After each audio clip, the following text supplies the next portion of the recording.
May I speak in the name of our loving, liberating, and life-giving God. Amen. Please be seated.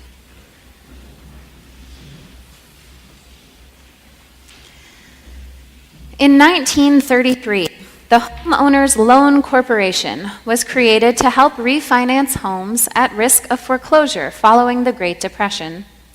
This New Deal program worked with the Federal Housing Administration, established just a year later, to create residential security maps used to guide investment and development in American cities. In cities all across America, neighborhoods were given grades A through D, depending on their desirability, and these areas were then color-coded on the maps produced. Areas receiving C's and D's were red, which made existing homes there ineligible for refinancing and summarily excluded new homes from access to federally backed mortgages. The practice eventually became known as redlining, and it succeeded in increasing home ownership among white middle-class families while effectively leaving African Americans and other people of color out of new suburban communities. In his recent book, The Color of Law, Berkeley professor Richard Rothstein argues that this amounted to a state-sponsored system of segregation, one with devastating consequences for communities of color in particular, but more truly for the country as a whole. Neighborhoods that were redlined during this time, like Bayview, Hunters Point, or the Tenderloin in San Francisco, and much of Oakland, are still largely economically and socially depressed, whereas areas that benefited from these programs, like Daly City, which denied home ownership to non-whites, have only increased in value. Sorry, my microphone seems to be cutting in and out. I grew up in Shaker Heights, Ohio, one of the first suburbs of Cleveland to outlaw redlining. Shaker went even further, providing financial incentives to blacks moving into white neighborhoods and vice versa, and also busing to ensure the integration of the city's schools.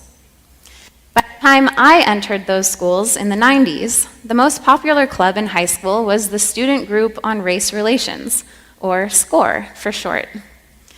Students in this group were taught about American history and the construction of identity, and trained to go into every second and fourth grade classroom in the district twice a year to lead diversity trainings. It's one thing to learn about slavery, Jim Crow, Reconstruction, and mass incarceration from your teacher, but the genius of SCORE was having the star of the football team, the future prom queen, the lead in all the town plays, show up in our classrooms and offer their perspective on all of this, skillfully leading us through various conversations and exercises, all while we mere 9-year-old mortals got to bask in their teenage glory.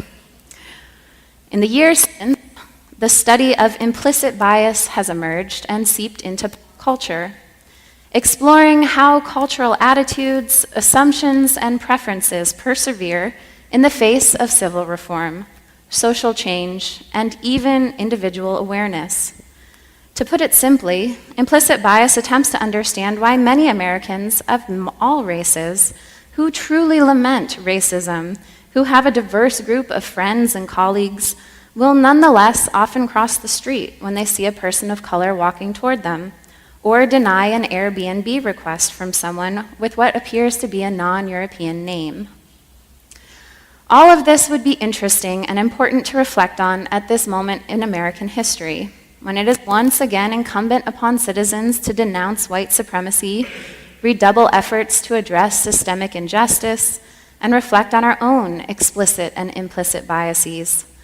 But more important for this morning, it's interesting for us to reflect on in light of this morning's gospel. Today, we find Jesus, as usual, pushing the envelope on the purity laws, the most obvious markers of who was in and who was out in ancient Judaism, this time challenging the requirement that hands must be washed before eating. Jesus argues that it is not what goes into the mouth that defiles a person, but what comes out, because this comes from the heart, from our core. This offends the Pharisees, who believe in strict adherence to the commandments. And here we have the usual pattern of Jesus' ministry. Someone shows up in need. They're sick or hungry or possessed, and for some reason touching or healing or feeding that person is forbidden by the religious authorities because it's the Sabbath or they are unclean. But Jesus does it anyway, offending or enraging the scribes and bystanders.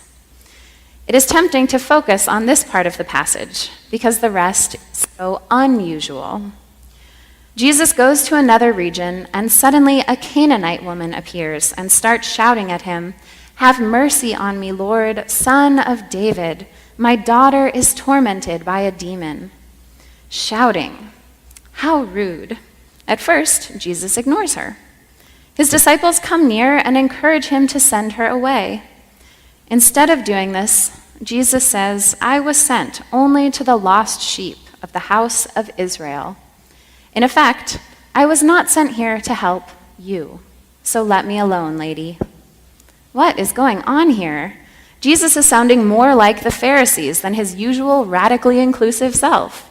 Wasn't he just advocating a more lenient reading of the law, one that draws the circle wider than simply Israel, breaks down those barriers to full inclusion? Jesus' words did not have the desired effect, because remember, this woman is desperate. Her daughter is sick, tormented by a demon, and Jesus is the only healer nearby. So the woman draws even closer, kneels, and says, "Lord, help me."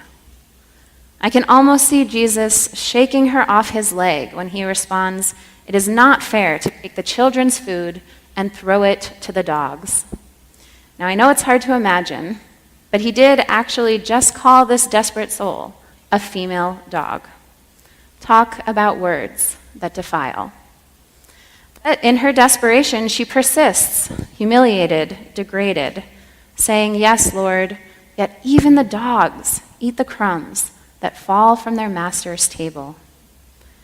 And though the author of Matthew's gospel does not describe the scene, I imagine these words hit Jesus hard, like a cup of cold water to the face. Perhaps his heart dropped as he realized how cruel, how wrong he had been. And perhaps there was some relief in saying, "Woman, great is your faith," acknowledging that no matter how painful, she had helped him see this ugliness.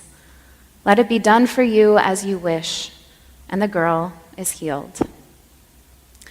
To understand anything about what just happened, it helps to know that in ancient times, the Canaanites had the unfortunate lot of living in the land promised to Israel, God's chosen people, which made them most decidedly not chosen. The book of Joshua, one of the most difficult to read in the Bible, chronicles story after story of their conquest as Israel took their land, destroyed existing cities, ravaged thriving communities. It makes redlining look almost gentle. Generations later, here comes Jesus, whose name is the Greek of the Hebrew Joshua, saying in effect, "You are still not God's chosen. I am not here for you. Get out of my way." This is hard for us to hear, partially because we're so used to imagining ourselves as the lost sheep Jesus came to save, or as the disciples, or as the faithful crowd. But to Jesus and his followers, we would have been goyim, Gentiles, other. And Jesus is clear about his mission. He came for Israel. He became Israel. But again, the Canaanite woman has a point.